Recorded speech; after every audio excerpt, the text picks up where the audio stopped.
Beautiful peoples எப்படி இருக்கீங்க? நாங்களும் இங்கே நல்லா தான் இருக்கேன். அப்போ இன்றைக்கி நம்ம ஒரு முட்டைக்குழம்பு பண்ணி பார்க்கலாமா? கொஞ்சம் ஈஸியான வேலை, ஒரு சிம்பிள் முட்டைக்குழம்பு தான். அதுக்காக பெரிய வெங்காயம் கட் பண்ணிவிட்டு அதுக்கு பேனில் நல்லா எண்ணெய் போட்டு வதக்கணும். அது கூட கொஞ்சம் தக்காளி அதுவும் கூட வதக்கணும். அதுக்கப்புறம் அது நல்லா வதங்கியதுக்கப்புறம் அதை ஆற வைக்கணும். கொஞ்சம் ரெடிஷ் ஆனதுக்கப்புறம் ஆஃப் பண்ணலாம். ஹை ஃப்ளேம்லேயே போட்டு வதக்கலாம். அதுக்கப்புறம் ரெட்டிஷ் ஆகிதுக்கப்புறம் கொஞ்சம் உப்பு போட்டுக்கோ. அது வதக்கிட்டு அதில் ஆற வைக்கணும். அதுக்கப்புறம் நம்ம மிக்ஸி ஜாரில் சின்ன ஜாரில் நல்லா அரைச்செடுக்கணும் பேஸ்ட் மாதிரி. சாரி, அது கூட நான் வீடியோ எடுக்கிறதுக்கு மறந்துட்டேன். அந்த நம்ம பயர் இருக்குல்ல, கேஷ்நட், அது கூட அதில் ஆட் பண்ணிவிட்டு அரைச்சிக்கோ.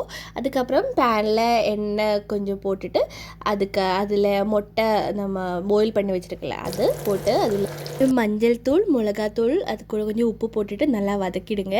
அது நல்லா பாயில் ஆகி வந்ததுக்கப்புறம் கொஞ்சம் கலர் மாறும், ப்ரௌன் கலர் ஆகும்போது அந்த முட்டை எடுத்துக்கலாம். அதுக்கப்புறம் அதை செய்யும் பேனில் கொஞ்சம் மிளகா அண்ட் ஏலக்காய், இஞ்சி பூண்டு பேஸ்ட்டு அது நல்லா வதக்கிடுங்க. அதுக்கப்புறம் நம்ம பேஸ்ட் பண்ணி வச்சுருக்கிறது கூட ஆட் பண்ணிக்கோ. அது நல்லா வதக்கி எண்ணெய் தெளிகிற வதக்கும் வதக்கணும். அதுக்கப்புறம் நம்ம இது கூட மிளகாத்தூள், மல்லித்தூள், அதுக்கப்புறம் மசாலா, கொஞ்சம் கரம் மசாலா, உப்பு கரெக்டான அளவுக்கு ஆட் பண்ணிக்கோங்க.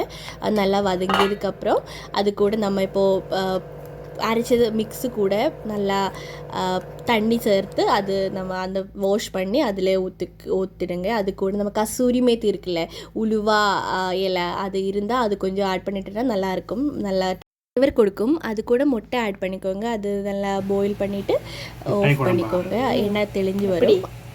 இப்போ ட்ரை பண்ணி பார்க்கணும். அப்போது பாய்.